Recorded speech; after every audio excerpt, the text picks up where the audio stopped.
So guys, balik lagi sama Kuliah Sore bareng El di sini. Oke, di video kali ini kita bakal bahas rekomendasi HP-HP terbaik yang bisa kalian beli buat bulan Desember tahun 2023 ini.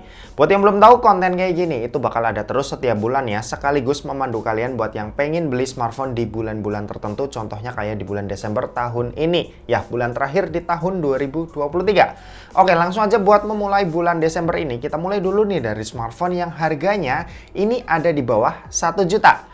Yap, ini ada Itel A70. HP ini harga termurah yang aku temuin ada di 912.000. Dan ini pertama kalinya ya aku ngelirik HP di bawah sejutaan, karena ini serius HP tuh bisa ngasih tawaran yang menarik.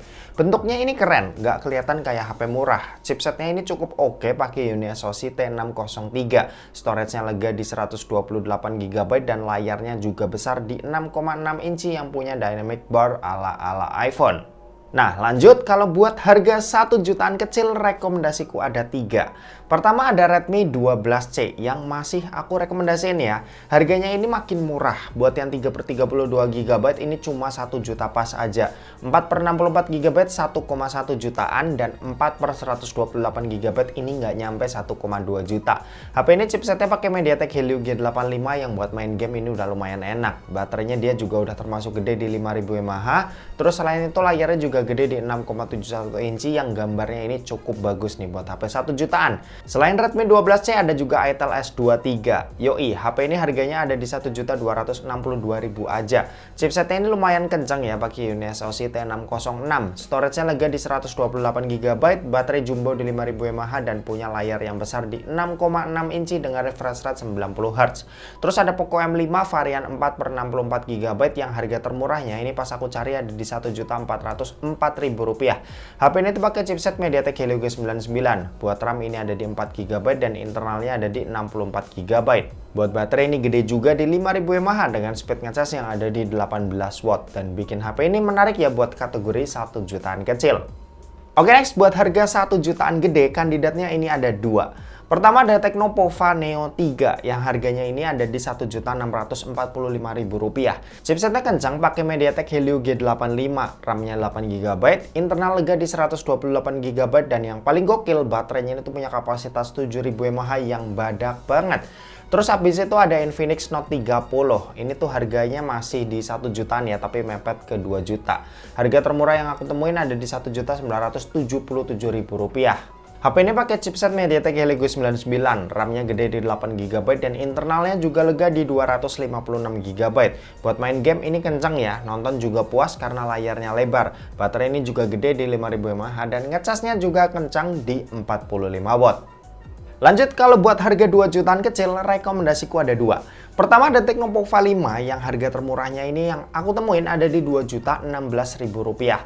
Chipsetnya ini pakai MediaTek Helio G99, storage-nya lega banget di 8/256GB, baterai badak di 6000 mAh dan punya speed ngecas yang ada di 45 watt. Buat layar dia juga udah di 120Hz ya, yang pengalaman pakainya ini asik banget.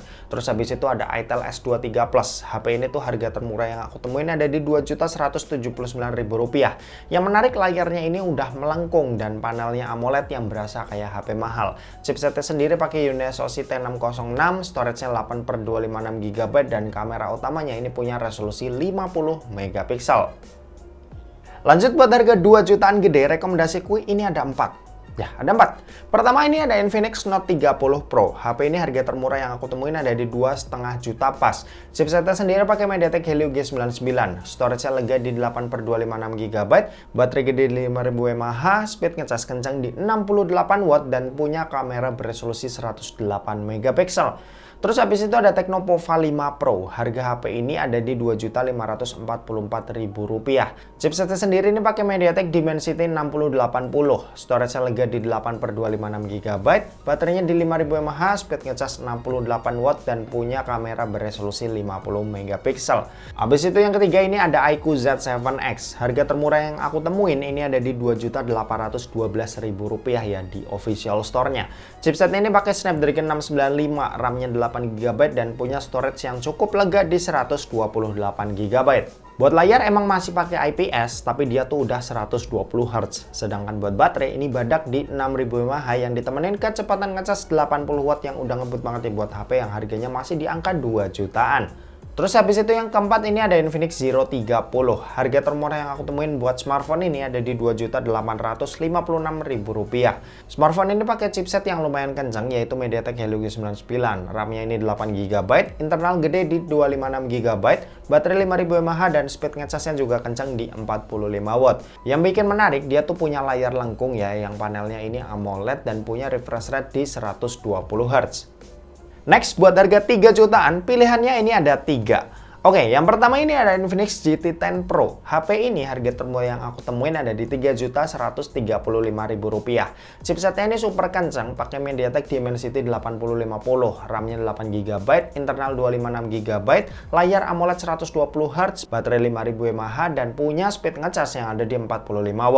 Terus yang kedua, ini ada Poco X5 Pro 5G. Harga termurah yang aku temuin buat smartphone ini ada di Rp3.750.000. Chipsetnya udah pakai Snapdragon 778G nih, yang kencang parah buat HP 3 jutaan. Storage-nya juga udah lumayan lega. Terus layarnya ini pakai AMOLED 120Hz, baterai 5000 mAh, speed ngecasnya 67W dan kameranya ini 108MP yang udah bisa rekam video 4K.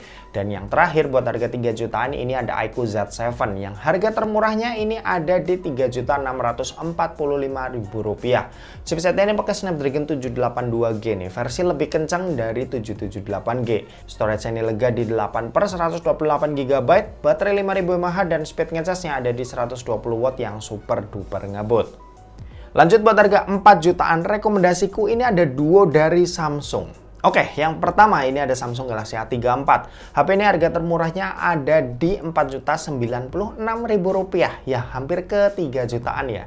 Chipset ini Dimensity 1080, RAM-nya 8GB, baterai 5000 mAh, punya fitur anti-air, kameranya cakep, layar juga cakep, dan update-nya ini juga panjang. Cocok lah buat kalian yang gonta-ganti HP bisa 4-5 tahun sekali. Terus yang kedua yaitu seri di atasnya, yaitu Samsung Galaxy A54 varian 8/128GB.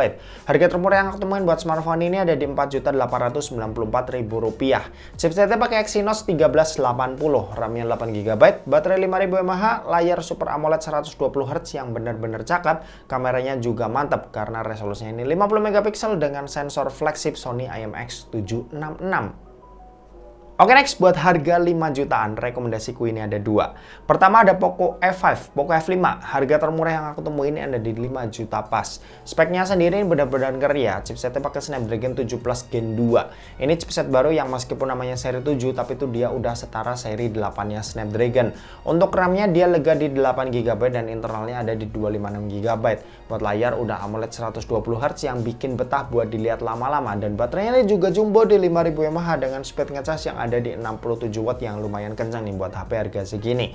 Dan yang kedua ini ada Xiaomi 12T. Yap, HP ini udah turun ya dari harga yang tadinya itu ada di 6 jutaan sekarang udah 5 jutaan karena udah ada penerusnya. Tapi harus diakui HP ini tuh masih worth it banget buat kalian yang megang duit 5 jutaan. Harga termurah yang aku temuin ada di Rp5.480.000. Chipsetnya kencang pakai Dimensity 8100 Ultra, RAM-nya 8GB, internal 256GB, baterai 5000 mAh dengan speed ngecas yang ada di 120W. Buat layar ini juga udah cakep dan kameranya ini juga udah oke banget nih buat HP harga 5 jutaan.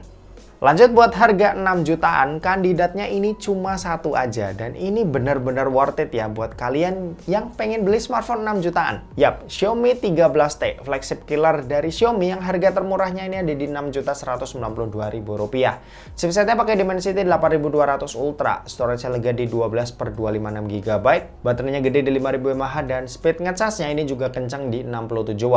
Buat kamera utama ini resolusinya 50MP dan udah ada OIS-nya dengan kamera yang ini tuh kerja sama Leica ya, jadi hasilnya ini cakep-cakep. Next buat harga 7 jutaan, ini rekomendasiku ada Samsung Galaxy S23 FE. Harga termurah yang aku temuin buat smartphone ini itu ada di Rp7.392.000. Buat chipset ini pakai Exynos 2200, terus layarnya pakai Dynamic AMOLED 2X yang punya refresh rate di 120Hz, dan buat kamera ini ada 3 yang punya konsistensi gambar yang bagus antar lensanya yang berasa banget nih kelas flagshipnya. Next, kalau buat harga 8 jutaan, ini ada Zenfone 10. HP ini masih tergolong fresh, cuma harganya udah lumayan turun dari harga aslinya itu ada di 8,9 juta, sekarang cuma 8.181.000 rupiah aja. Chipsetnya ini pakai Snapdragon 8 Gen 2, bodinya mungil tapi baterainya cukup gede buat ukurannya yaitu 4300 mAh yang setelah aku coba ini ternyata beneran awet ya. Sementara buat kameranya ini 50 megapiksel dengan gimbal OIS yang hasilnya ini juga cakep. Kalau buat harga 9-10 juta, lagi-lagi masih belum ada yang bisa aku rekomendasiin. Paling kalau ada duit 10 juta ke bawah, pilih aja HP-HP yang aku sebutin tadi, karena itu value-nya masih bagus-bagus. Nah, kalau 10 juta ke atas, ini aku ngerekomendasiin Samsung Galaxy S23 series. Ya, mau yang reguler, plus, atau ultra, itu semua keren-keren. Tergantung sama budget kalian itu berapa. Kalau S23 reguler, ini cocok buat kalian yang suka sama HP compact, tapi tetap kenceng dan punya kamera yang bagus. Terus S23 Plus buat kalian yang pengen ukuran lebih besar ketimbang S23 reguler yang menurut kalian itu terlalu kecil. Dan S23 Ultra buat dapetin performa dan fitur yang lebih powerful lagi. Ditambah di sini ada kamera periskop dan ada stylus ya di dalam bodinya yang biasanya jadi alasan utama orang pilih seri Ultra. Habis itu ada iQOO 12 yang bakal rilis di tanggal 7 Desember ini. Harga resminya belum keluar ya saat video ini tayang. Tapi HP ini cukup menarik karena ngebawa chipset Snapdragon 8 Gen 3 yang kemungkinan harganya ini ada di 10-13 juta. Kalau kita bandingin sama generasi sebelumnya. Terus kalau misal smartphone flip ini ada dua sih yang terbaik menurutku ya.